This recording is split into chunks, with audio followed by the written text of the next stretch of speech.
Bom, turma, vamos aí dar seguimento, tá? Eu achei melhor estar dividindo em 2 vídeos para ficar mais fácil para entender, porque é um pouquinho extenso, mas aí vai dar tudo certinho para a gente entender, tá?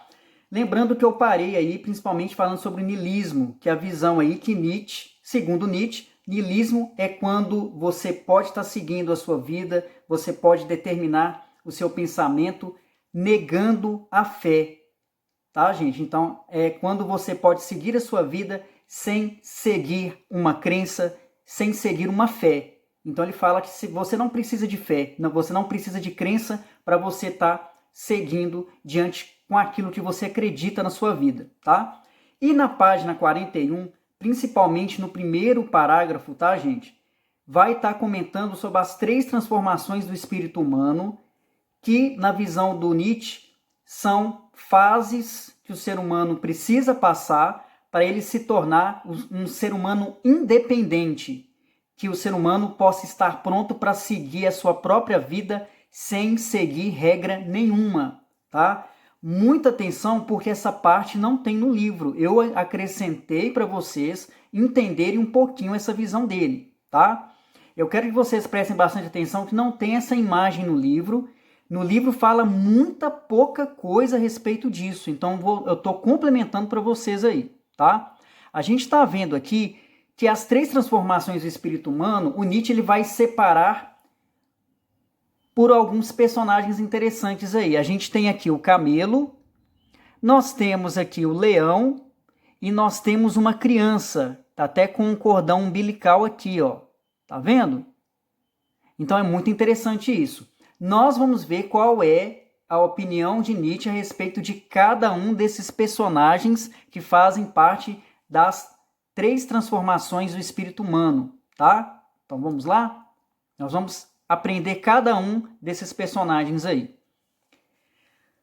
Primeira coisa, qual é a definição do camelo para ele?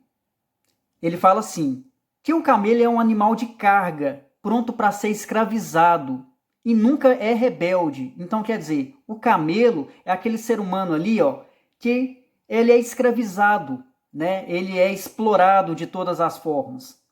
E aqui ele comenta o seguinte, ó, que o camelo é o baixo nível da consciência humana. Olha só o que ele fala. Ele fala que o ser humano que é considerado como um camelo significa que ele tem um baixo nível de consciência humana de ver o que está acontecendo com a vida dele. Por que ele está sendo explorado? Por que ele está sendo escravizado? E aí ele fala que o camelo é quando alguém chega e diz, tu deves fazer isso, você vai lá e faz. Entenderam, gente? Então ele fala que o ser humano, ele faz essa analogia do ser humano junto com o camelo, porque ele tem a consciência que o ser humano, muitas vezes, ele é como um camelo. O ser humano ele é escravizado, ele tem uma baixa consciência humana de perceber o que está acontecendo com ele. É a mesma coisa que alguém chega para ele, né, para você e fala assim, ó, você tem que fazer isso, você vai lá e faz, porque você foi mandado a fazer, você foi lá e fez sem questionar. Entenderam? O segundo estágio dessa evolução é o leão. Olha só que interessante, já muda um pouquinho de contexto, ó. Leão não tem necessidade de ter um líder que o comanda. Tá vendo? Então o ser humano que já chegou no estágio do leão não tem a necessidade de ter um líder que vai mandar em você. Entendeu? Não permitirá alguém chegar e dizer, tu deves fazer isso. Então o leão, ele não vai permitir que alguém chegue para ele e mande ele fazer determinada coisa. O ser humano que chegar no estágio do leão, ele não vai aceitar isso não. O leão representa o eu quero, isto é, quer se libertar de aprisionamentos. Então ele fala que o ser humano, quando ele chega no estágio do leão, ele não aceita ser mandado, tá? Então quando alguém chega para ele e fala assim, você tem que fazer isso, você é obrigado a fazer isso, ele não aceita, tá? Então quer dizer, o leão, ele está querendo mostrar o seguinte, eu não vou fazer, eu quero fazer é isso. Tá? Então, quer dizer, a pessoa que chega no estágio do leão é uma pessoa que já tem uma consciência muito melhor do que um ser humano no estágio do camelo. Entenderam? Então, o leão, ele não aceita de ter alguém que mande nele e ele não vai fazer aquilo que foi mandado, tá? Ele quer se libertar desse aprisionamento. E aí, naquela imagem, na primeira imagem que eu mostrei para vocês, nós temos o terceiro elemento, que é a criança. O que a criança significa na visão do Nietzsche? Representa a inocência. E ele vai representar uma coisa interessante, ó. Não é a obediência e nem a desobediência. Representa eu sou e não há discussão. Então, na visão do Nietzsche, a criança é aquele ser humano que ele está pronto para ele se tornar um homem. Ele diz que o ser humano ele já está num estágio tão avançado de consciência humana que ele vai que a criança é uma representação nem tão obediente, nem tão desobediente. É quando a criança, né, ou então o próprio ser humano que está nesse estágio da criança, ele tem a convicção que ele sabe quem ele é e pronto. Quem manda, no caso da vida, é ele. Então, é ele que vai estar seguindo aquilo que ele acredita.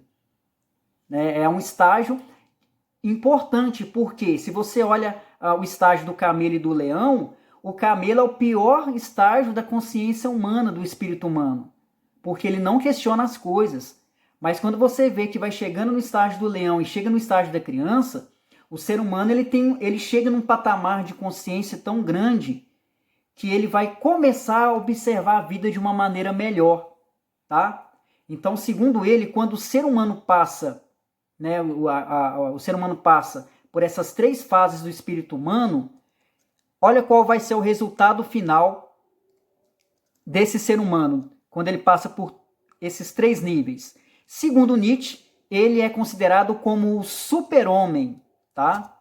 Olha só que bacana aí, ó. Esse é o super-homem alemão na visão do Nietzsche, tá, gente? A gente tem aí no peito, né, no lugar do S de Superman, a gente tem aí um U, tá? Übermensch é o termo em alemão significando o super-homem. O que é o super-homem na visão do Nietzsche? Olha só que interessante. O que é esse super-homem aí? É o seguinte, ó. É o homem que sabe equilibrar a razão com os instintos e demonstra sua vontade através da atenção dada à razão. Então, é aquele ser humano que sabe equilibrar a razão com os instintos, né? A gente pode colocar a emoção aí, só que o que vai mandar na cabeça do ser humano? É a razão.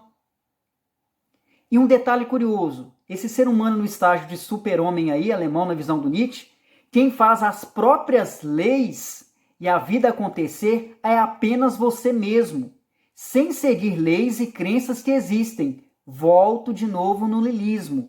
Então ele fala o seguinte, quando você passa pelos três estágios de transformação do espírito humano, você vai se tornar esse super-homem, você vai se tornar essa pessoa capaz de seguir a vida, seguindo as suas próprias leis, sem precisar seguir leis que existem, sem precisar seguir a fé, as crenças. Então ele fala, quem vai determinar a sua própria vida e seu caminho é você.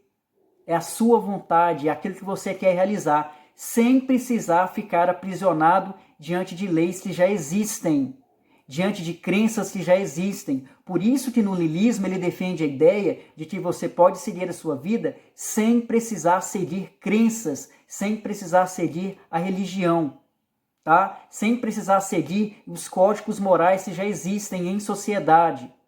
Então ele fala que o super-homem, ele é aquela pessoa que já está no estágio de independência. O ser humano, ele é pelo que é e ele vai seguir a vida dele conforme as convicções, aquilo que ele quer realizar, sem precisar seguir os códigos morais que existem em sociedade.